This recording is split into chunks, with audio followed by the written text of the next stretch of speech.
Olá, queridos irmãos, graça e paz a todos. Estamos dando início ao culto matutino deste domingo, dia 26 de abril. Continuamos ainda, penso que deve ser o sexto culto já, não presencial, né? Culto online. Mas graças a Deus estamos aqui juntos para oferecermos o melhor culto ao nosso Deus. Curva sua fronte, feche seus olhos, vamos iniciar com uma oração. Pai de amor e de imensa bondade, louvado e exaltado seja o Teu nome. Nós entramos em Tua presença e fazemos em o nome de Jesus, a fim de que o Senhor aceite o nosso culto, que o Senhor nos conduza neste culto, que todos os atos deste culto glorifique e exalte o Teu santo e bendito nome. Perdoe todos os nossos pecados, apague as nossas transgressões. Senhor da glória, nós intercedemos por todos os irmãos e amigos que estão participando deste culto. Ó Deus, em qualquer tempo, que o Senhor os abençoe, que o Senhor nos ilumine, a fim, ó Deus, de que nós possamos entender, ó Pai, a razão pela qual o Senhor nos coloca diante desta mensagem, diante desta adoração, e que seja, Senhor Deus, um momento de edificação, onde nós possamos crescer na Tua graça e no Teu conhecimento. Tanto nós os colocamos em Tuas mãos, que oramos agradecidos em nome de Jesus. Amém. Amém. Nós vamos, nesta hora, lá da casa do irmão Reinaldo, participarmos de um louvor, de uma adoração, e depois nós já voltaremos com a leitura pública das Escrituras feita pela irmã Fernanda. Vamos lá então participarmos do louvor? Vamos lá. Graças damos ao nosso Deus por tantas bênçãos derramadas em nossas vidas. E essa canção, ela retrata isso, gratidão, da nossa amiga, irmã Raquel Novaes. Cantemos todos juntos.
irmãos, vamos fazer a leitura do Salmo 131. Senhor, o meu coração não é orgulhoso e os meus olhos não são arrogantes. Não me envolvo com as coisas grandiosas nem maravilhosas demais para mim. De fato, acalmei e tranquilizei a minha alma. Sou como uma criança recém-amamentada por sua mãe. A minha alma é como essa criança. Põe a sua esperança no Senhor, ó Israel, desde agora e para sempre. Oremos. Pai bondoso, eterno Deus, grandioso és tu, ó Pai. Nós te agradecemos porque tem nos concedido este dia, quando nós podemos separá-lo para adorar ao Senhor como igreja, Deus. E agradecemos também por mais essa porção da Tua Palavra que lemos, que vem fortalecer a nossa vida, Deus. Quando o salmista diz, ó Deus, que entrega ao Senhor toda a confiança, porque a vida dele é como uma criança recém-amamentada, uma vida que descansa, que confia, que se entrega ao Senhor. Que assim seja a nossa vida, Deus, a vida do Teu povo, cada um de nós em particular, descansando nos Teus braços, ó Deus, em meio às turbulências deste mundo, sabendo que estamos seguros em Ti. Ó Pai querido, venha sondar cada coração e abençoar, ó Deus, neste culto que estamos prestando ao Senhor. Em nome de Jesus oramos. Amém. Bom é render louvores ao nosso Deus. Continuemos adorando a Ele. Tu és soberano.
Leva-me a amar somente a Ti. Tu és tremendo.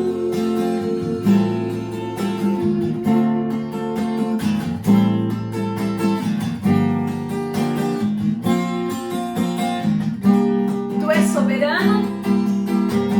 Tu és soberano sobre a terra, sobre os céus. Tu és Senhor absoluto. Tudo que existe acontece, tu sabes muito bem. Tu és tremendo. E apesar desta glória que tens, tu te importas comigo também. E este amor tão grande eleva-me a amar somente a Ti. Tu és tremendo. Tu és tremendo. Tu és tremendo.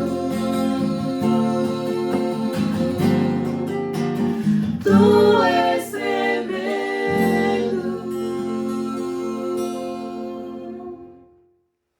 Aleluia, Deus seja louvado. Voltamos aqui para darmos continuidade neste culto e agora com a pregação da Palavra de Deus. E hoje nós queremos fazer mais uma vez uma dobradinha, né?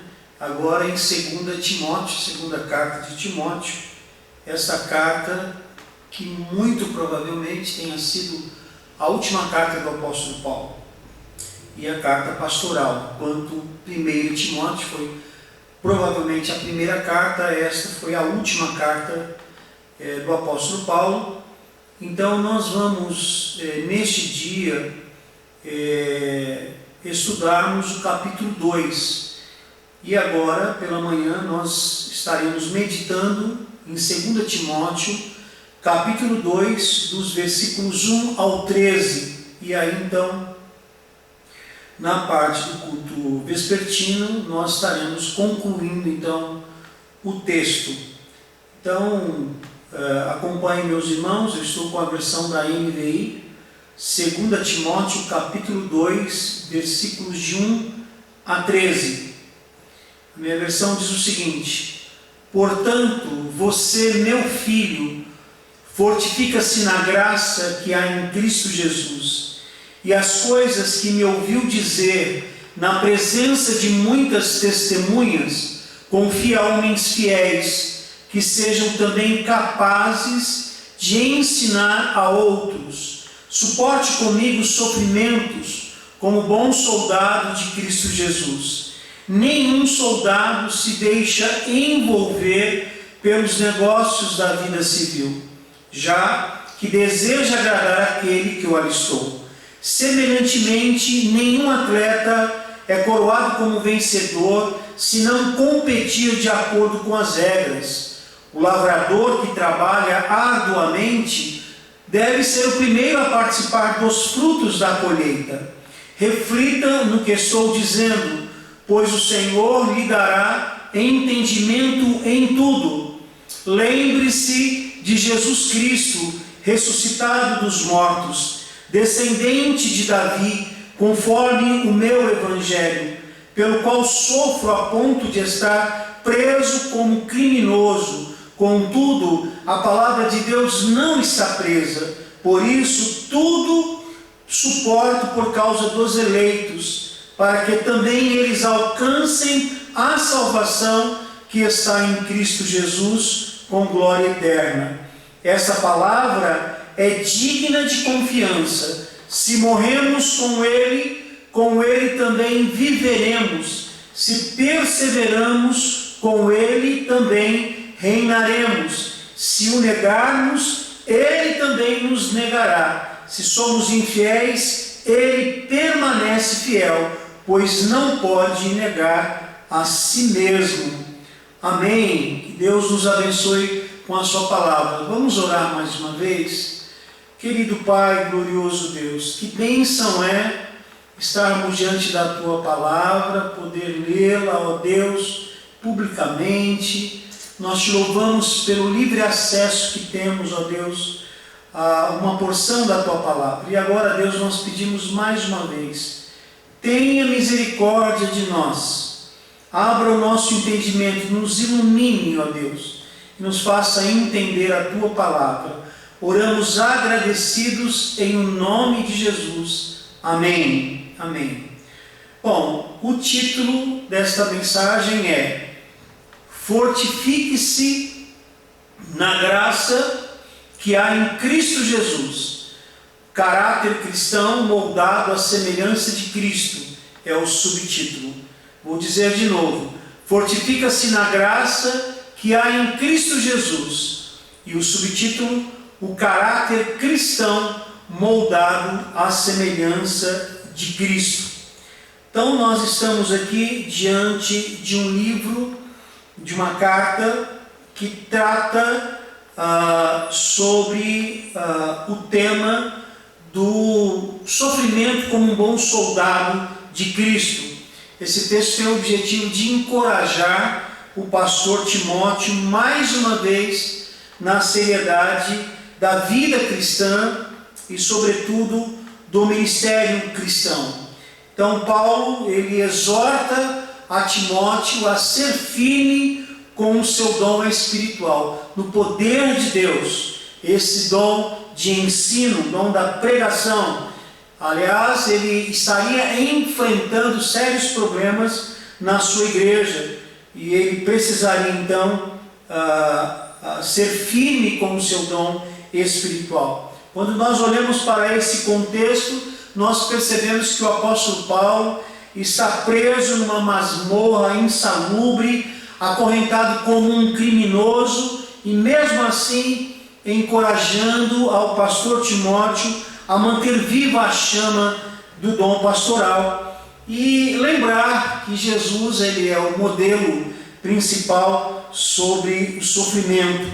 O contexto mostra-nos também que o apóstolo Paulo tinha pelo menos três razões para escrever esse texto, essa carta. Ele se sentia solitário, todos tinham abandonado, e ele, além de se sentir solitário, ele estava preocupado com o bem-estar das igrejas, nesse período que havia a grande perseguição de Nero. E também ele queria escrever à igreja de Éfeso para orientar o pastor Timóteo sobre algumas questões.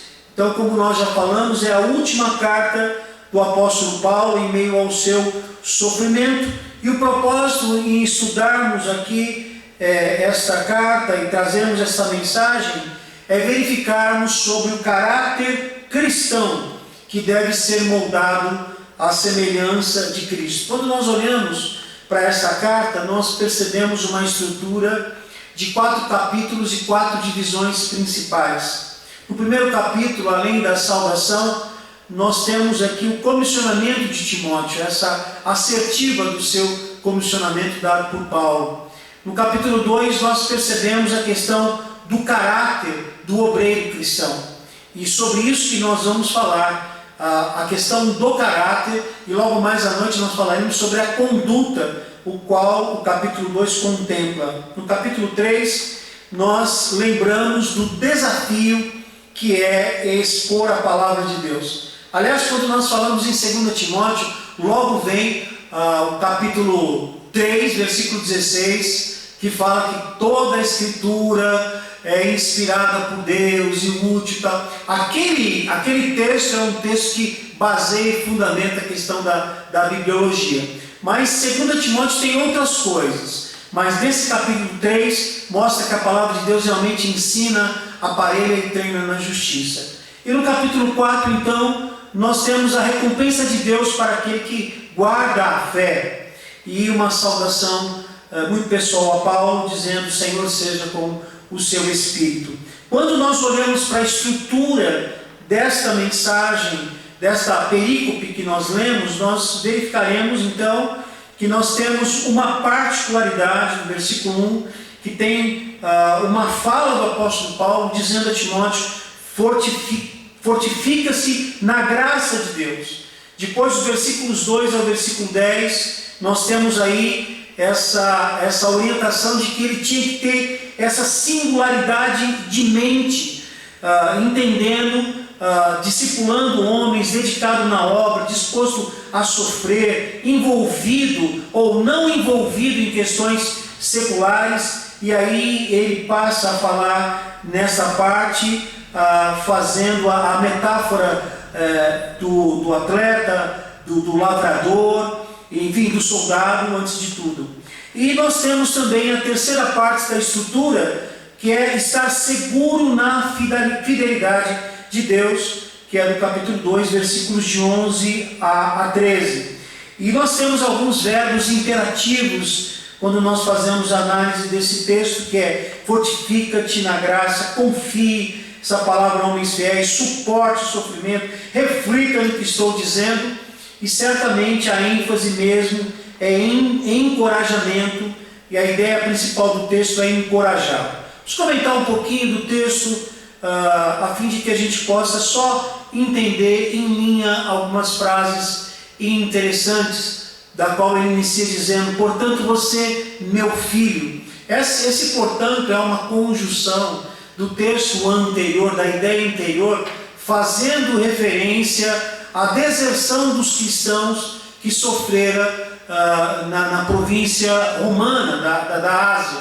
Veja que nós já falamos no sermão passado que aqueles que se afastam da fé, a bem da verdade, que é em face à doutrina da perseverança dos santos, certamente não eram pessoas salvas, não eram pessoas cristãs, mas essa fala do apóstolo Paulo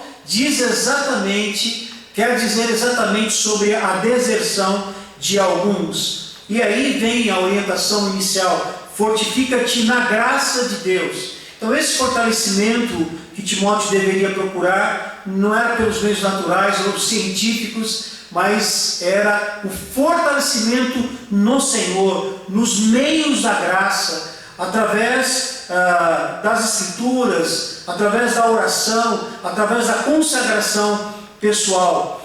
E ele continua dizendo: as coisas que me ouviu dizer na presença de muitas testemunhas, confia a homens fiéis. Então nós temos aqui então a orientação do apóstolo Paulo para que Timóteo encontrasse dentro da igreja pessoas capazes para ensinar outros. E esta é a sucessão apostólica, né?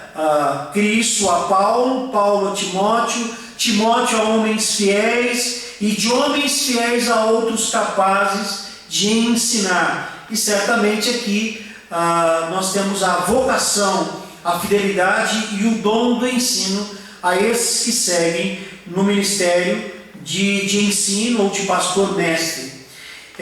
Logo depois dessa orientação, o apóstolo Paulo vai falar sobre as 3 metáforas. Ele inicia com a primeira metáfora do soldado, dizendo: suporte comigo os sofrimentos como bom soldado de Cristo Jesus.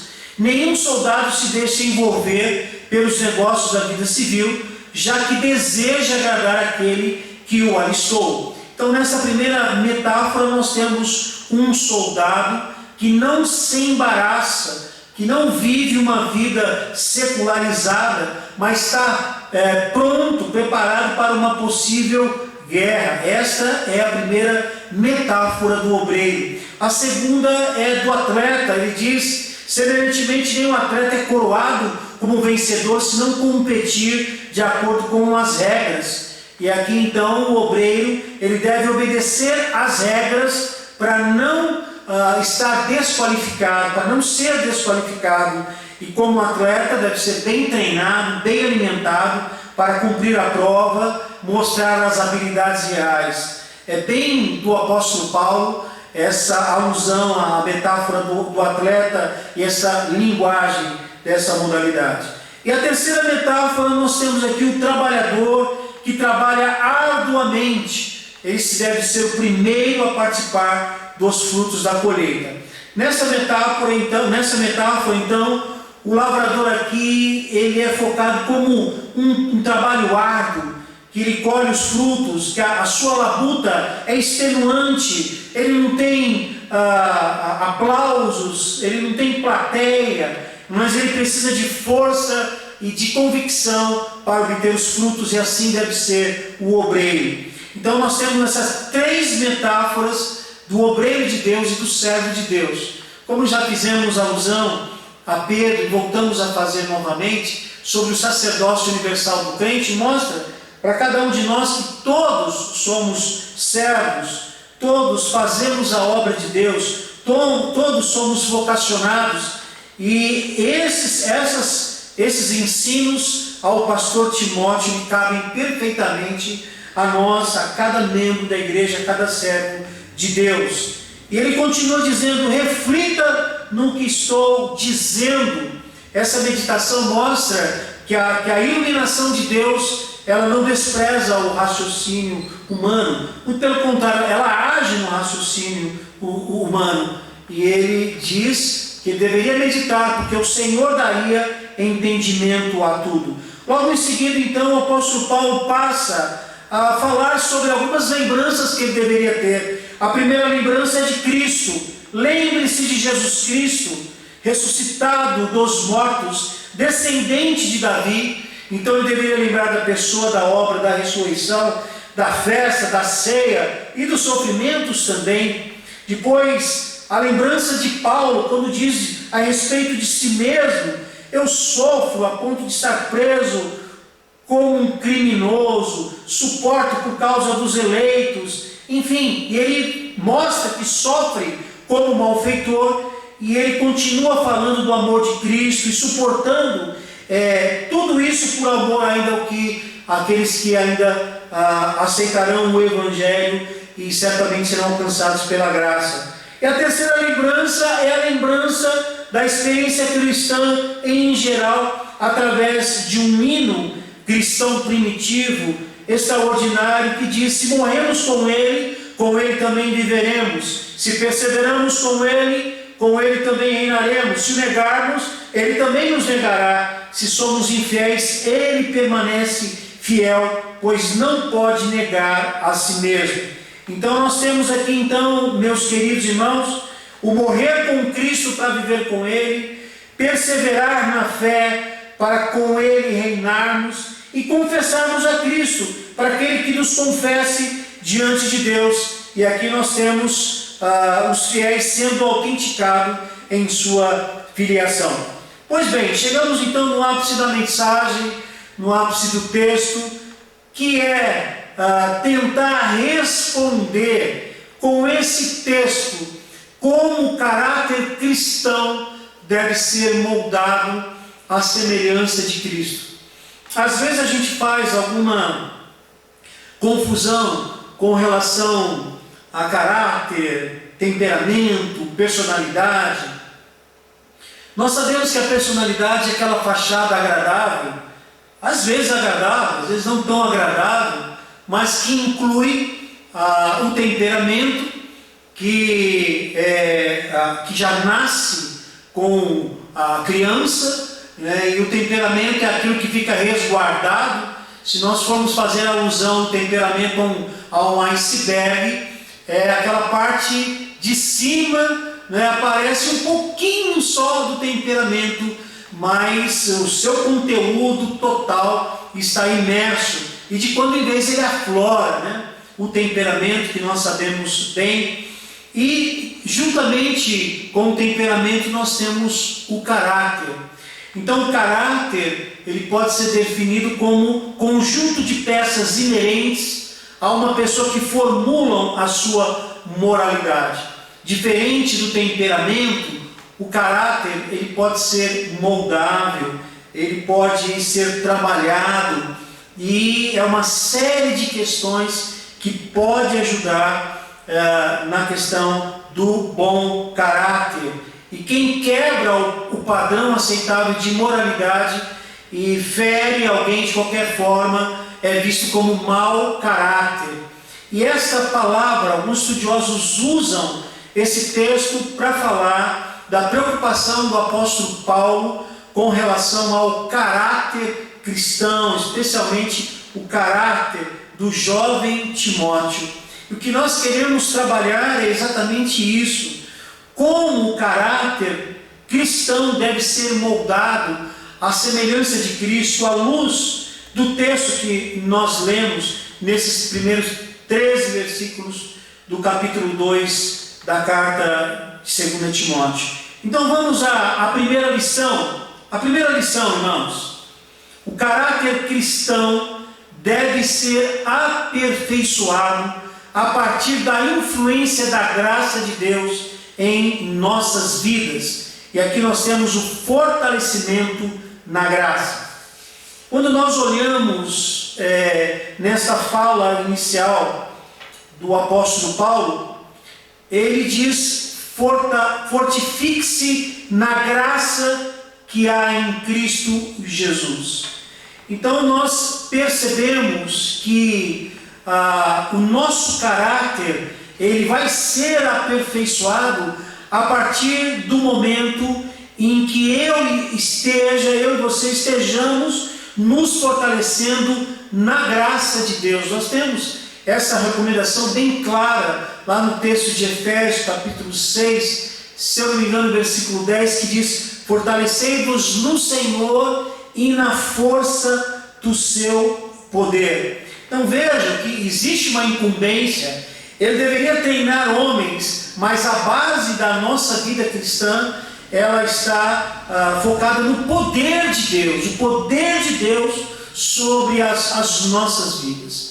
Então nós estamos de quando em vez nos nutrindo e nos alimentando de alguma coisa. Nós estamos nos fortalecendo de alguma coisa, fortalecendo o nosso corpo físico, a nossa alma, o nosso potencial de intelectualidade, o nosso cabedal de conhecimento, e nós estamos nos fortalecendo. Pois bem, a orientação aqui é para que Timóteo e consequentemente cada um de nós nos fortaleçamos na graça de Deus. E se fortalecer na graça de Deus é entender que a prioridade de um cristão que tem o seu caráter cristão maduro é realmente passar tempo na presença de Deus, diante das Escrituras, em oração, em consagração, obtendo então a devida força para permanecer na presença de Deus e consequentemente ser útil na obra de Deus, que nós falaremos a posteriori sobre isso também. Então essa é a primeira lição. O caráter cristão deve ser aperfeiçoado a partir da influência da graça de Deus em nossas vidas. A segunda lição: o caráter cristão deve ser aperfeiçoado na dignidade do sofrimento, sem inclinação a uma vida secularizada. E para essa leitura teológica, a dignidade no sofrimento, nós usamos, obviamente, a questão do bom soldado. O bom soldado de Cristo Jesus. Ele é o exemplo de sofrimento. Alguns colocam essa parte como tema de todo o capítulo. Ele vai dizer que nenhum soldado se deixa envolver pelos negócios da vida civil, já que deseja agradar aquele que o alistou. Então, nós começamos agora a ver o trabalhar do caráter cristão a partir do momento em que minha vida não é secularizada. Eu diria não é totalmente secularizada, porque nós vivemos num mundo, numa sociedade, e nós temos os nossos relacionamentos, os nossos compromissos seculares, mas uma vida secularizada mostra que é uma vida que não sofre as influências do mundo. E como sempre digo, o cristão deve ter uma vida contextualizada e não secularizada, porque a vida contextualizada é quando você leva os valores cristãos, os valores da igreja para fora, no mundo. E a vida secularizada é quando você traz os valores para dentro da igreja, seja na sua postura, no seu vocabulário, na sua forma de tratar as pessoas. Mas a ênfase aqui nessa leitura não é só viver uma vida secularizada, mas é ter dignidade no sofrimento. Isso mostra que um soldado, independente das circunstâncias que ele deverá passar, numa situação de guerra, ele deve ter dignidade no seu sofrimento, entendendo então que ele está agradando quem o arregimentou. Ele está agradando a Deus, ele está fazendo a vontade de Deus, ele está sendo sustentado por Deus. Então nós devemos passar o sofrimento com dignidade. Quantas vezes nós murmuramos? Quantas vezes nós não aceitamos alguma situação em que Deus permite para nos provar? Quantas vezes nós queremos abrir mão de tudo, queremos chutar o balde, como as pessoas dizem? Nós precisamos reconhecer que o sofrimento é inerente à vida cristã e nós devemos estar prontos para o enfrentamento, porque o Senhor nos dá essa força para enfrentarmos com dignidade o sofrimento. É nesse enfrentamento que o Senhor vai trabalhar o caráter cristão, e vivendo uma vida contextualizada e não secularizada. A terceira lição: o caráter cristão deve ser aperfeiçoado com integridade e intenso serviço na obra de Deus. Então aqui nós temos a integridade na obra, dessa etimologia bem conhecida, que a palavra significa inteiro, completo. E aqui nós temos então a segunda metáfora, o atleta. O atleta que é coroado como vencedor. Ele vai ter que competir de acordo com as regras, senão ele será desclassificado. Mas não é só isso. Ele tem que ser bem treinado. Ele tem que se superar. Ele tem que estar bem nutrido, bem alimentado, bem nutrido. Ele sabe que nesse momento ele vai precisar de forças para que ele possa desenvolver a sua atividade atlética. E dentro dessa leitura teológica, nós colocamos também a outra metáfora do lavrador, porque ele vai precisar de intenso serviço também. Ele vai de enfrentar o sol, enfrentar o tempo, enfrentar a situação e trabalhar a terra arduamente. Certamente será o primeiro a participar dos frutos, mas não poderá abrir mão do trabalho árduo.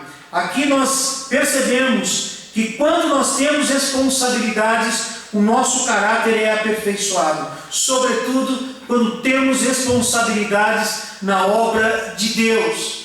É interessante que Deus não usa os desocupados, Deus usa os ocupados. Deus percebe aqueles que estão se exercitando na obra, estão fazendo isso, aquilo, envolvidos em algum ministério, pois o seu caráter está sendo forjado, seu caráter está sendo formado a fim de que ele seja cada vez mais uma bênção na obra de Deus. Portanto, o nosso caráter vai ser trabalhado, aperfeiçoado à semelhança de Cristo, quando nós estivermos então inteiros na obra de Deus, no serviço de Deus. A quarta lição: o caráter cristão deve ser aperfeiçoado, tendo Jesus Cristo como referencial e o compromisso na evangelização. Então aqui nós temos então Jesus, o nosso modelo. Veja que nós temos a primeira lembrança que o apóstolo trata com Timóteo. Lembre-se de Jesus Cristo ressuscitado dos mortos e descendente de Davi. Meus irmãos, todos nós um dia tivemos um determinado referencial, um determinado modelo. É incrível, qualquer área você tem referenciais humanos, seja na área profissional, na área esportiva, na área de lazer, na área familiar, figura paterna, figura materna, e você tem os referenciais, e você tem aqueles referenciais que faz você ainda junior, adolescente, se referendar para alguma profissão. Eu quero ser isso ou quero ser aquilo. Isso é legítimo, isso é natural. Mas quando nós vamos chegando a uma certa maturidade, você vai perceber, nós vamos percebendo, principalmente dentro do cristianismo, que Jesus é o nosso modelo, Ele é o nosso referencial. Veja que a obra extraordinária da revelação de Deus foi a encarnação do Senhor Jesus, aonde nós percebemos então os seus gestos, a sua forma de lidar com as pessoas e a sua forma de lidar com a palavra de Deus, e então Ele é o nosso referencial. E da mesma forma faz parte da obra de Deus, dos propósitos de Deus, em que as pessoas reconheçam Jesus em nossas vidas. E esse texto mostra que nós seremos aperfeiçoados a partir do momento que Jesus for o nosso referencial. Paz, meus irmãos, mas muitos crentes têm referencial determinado ator de televisão, ator de novela, cantor, astro, ídolos e pessoas do mundo. Mas como cristãos, Jesus é o nosso modelo, Ele deve ser o nosso modelo. E o apóstolo Paulo, então, ele continua dizendo a respeito do caráter cristão nesse texto, que a palavra de Deus não está preso. E ele estava suportando todo esse vento contrário, toda essa circunstância terrível por causa dos eleitos. E aqui então nós incluímos, além de termos Jesus como referencial, o compromisso da evangelização, que foi essa obra que o Senhor Jesus veio fazer. Veio anunciar as boas novas, as boas notícias. Portanto, meus queridos irmãos, nós temos Jesus como nosso modelo, e a partir daí o nosso caráter cristão deverá ser aperfeiçoado. E finalmente, a última lição é que o caráter cristão deve ser aperfeiçoado a partir da convicção na palavra de Deus e da nossa confissão de fé. Eu coloco aqui uma frase que diz autenticar a filiação. E eu respaldo isso nesse hino, que no final do texto o apóstolo Paulo apresenta em sua adoração, que diz: se morremos com ele também viveremos. Se perseveramos com ele, também reinaremos. Se o negamos, ele também nos negará. Se somos infiéis, ele permanece fiel, pois não pode negar a si mesmo. Então aqui nós temos um hino que vai mostrar claramente a convicção apostólica do que significa a palavra de Deus e a sua convicção, a sua confissão de fé. Então ele mostra claramente que ele seguirá Jesus a ponto de morrer por Jesus, para que possa, por intermédio de Jesus, viver por ele. Ele mostra que nós vamos perseverar com ele para reinarmos juntamente com ele. Ele diz que se o negarmos, ele também nos negará. Mas mesmo que formos infiéis, ele continua sendo fiel, pois não pode negar a si mesmo. Nós precisamos ter algumas convicções a respeito do que a Bíblia significa para nós, e precisamos ter alguma convicção, a convicção necessária para confessarmos que Jesus é Senhor, que Jesus é Salvador, que eu fechei meu compromisso com Jesus e estou pronto para morrer com Ele. É assim que o nosso caráter será aperfeiçoado. É muito comum, quando você se posiciona, as pessoas começam a ir, então, de encontro a você.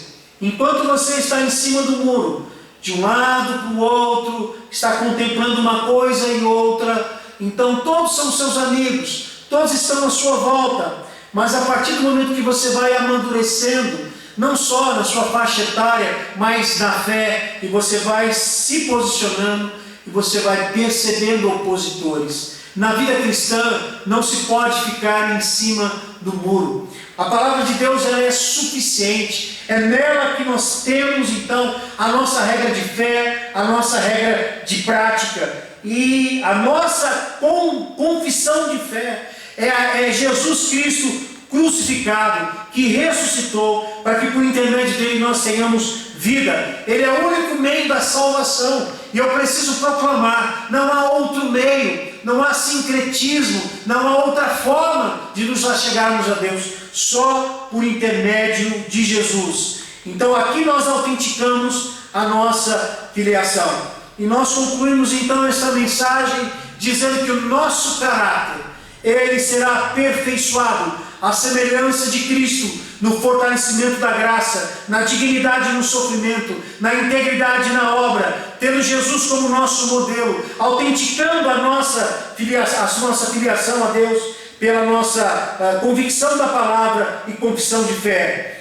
E nós percebemos então uma séria conexão com o Evangelho. A graça de Deus está diante de nós. Ela nos capacita a viver uma vida autêntica do cristianismo, uma vida com êxito, exercendo o dom espiritual que o Senhor nos concedeu. Portanto, vamos moldar o nosso caráter, que as pessoas vejam em nós a pessoa de Jesus, que as pessoas notem que nós somos diferentes. Vamos aproveitar as oportunidades para falarmos do amor de Deus. Curva a sua fronte, nós vamos orar. Eu quero orar pela sua vida espiritual neste momento. Eu quero orar para que você se posicione diante de Deus nesta hora. Oremos. Pai de amor e de imensa bondade, louvado e exaltado seja o teu santo e bendito nome. Nós o adoramos, ó Deus, pela tua palavra que vem ao encontro, ó Deus, dos nossos corações, e vem de encontro, ó Deus, a muitas questões que precisam ser trabalhadas em nossas vidas. Senhor, venha moldar o nosso caráter, venha trabalhar, Senhor Deus, a nossa alma, o nosso coração, a fim, ó Deus, de que as pessoas vejam em nós que nós somos de Jesus, que nós somos servos do Altíssimo. Ó Deus querido, nós suplicamos-te, ó Deus, que o Senhor nos ajude a abrir mão de tudo que tem sido secular em nossas vidas e darmos, ó Deus, prioridade para o Teu reino, para a Tua obra, para as Tuas coisas. Ó Deus, tenha compaixão, que o Senhor nos mantenha, ó Deus, firmes em Tua presença e jamais permita que venhamos a nos desviar da Tua palavra. Nós colocamos em Tuas mãos, ó Deus, e pedimos as Tuas bênçãos sobre todos que estão nos ouvindo nessa hora. O Senhor sabe aqueles, ó Deus, que estão cativos do inimigo, cativos do pecado, que o Senhor tenha compaixão e misericórdia, que o Senhor dispense o Teu favor e conceda a Tua graça e os liberte, ó Deus, para a glória do Teu nome. Que cada um de nós que estamos participando deste culto, desta oração em qualquer tempo, tenhamos, ó Deus, a Tua graça sobre as nossas vidas. E assim, ó Deus, tenhamos uma vida em abundância, como a Tua palavra promete a cada um de nós. Oramos agradecidos em nome de Jesus. Amém. Glória a Deus. Nós vamos ouvir mais um louvor. E neste momento, enquanto nós estamos ouvindo o louvor, você tem a oportunidade de adorar ao nosso Deus com o seu dízimo e a sua oferta. E a partir, então, após esse louvor e desse momento de adoração com os nossos bens, nós então empreitaremos a bênção apostólica também neste culto matutino. Vamos participar do louvor e da adoração com dízimos, com toda a nossa reverência. Passamos. Maravilhoso é estar na presença de Deus. Maravilhoso é poder adorar ao Senhor, independente de onde estivermos. Queremos te convidar a cantar essa canção. Quão formoso és.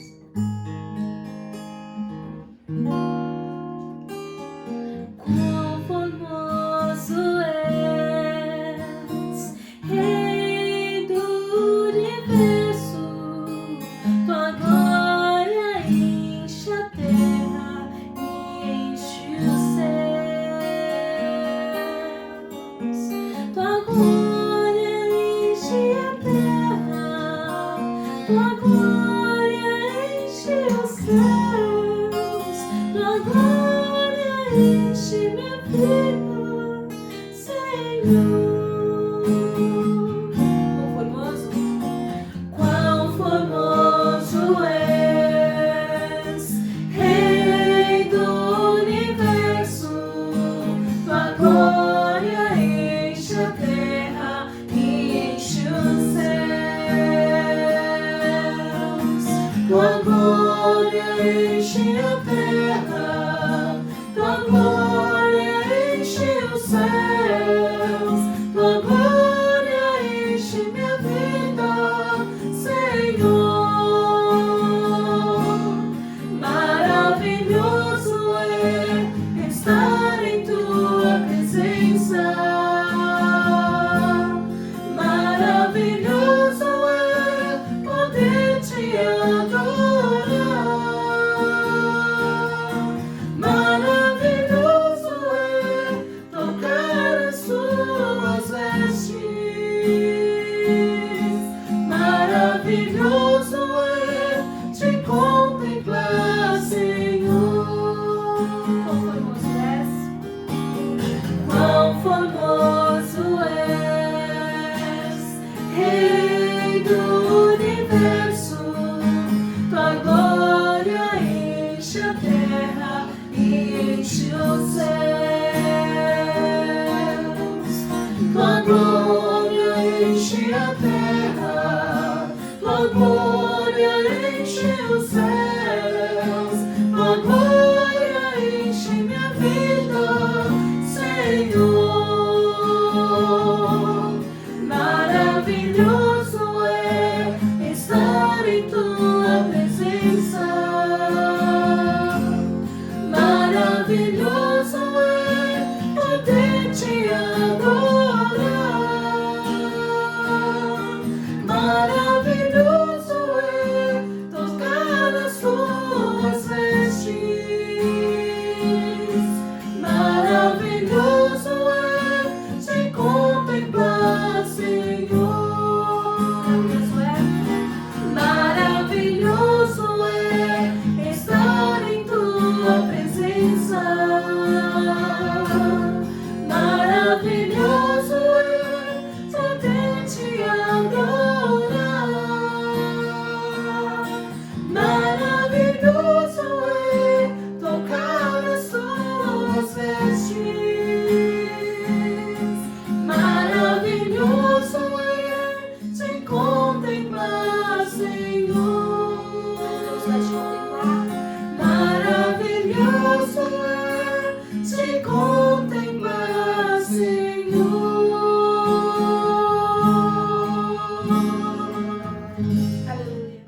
Amém. Deus seja louvado, Deus seja glorificado. Obrigado, irmão Reinaldo, a sua família, por estar nos ajudando com os louvores, com a adoração.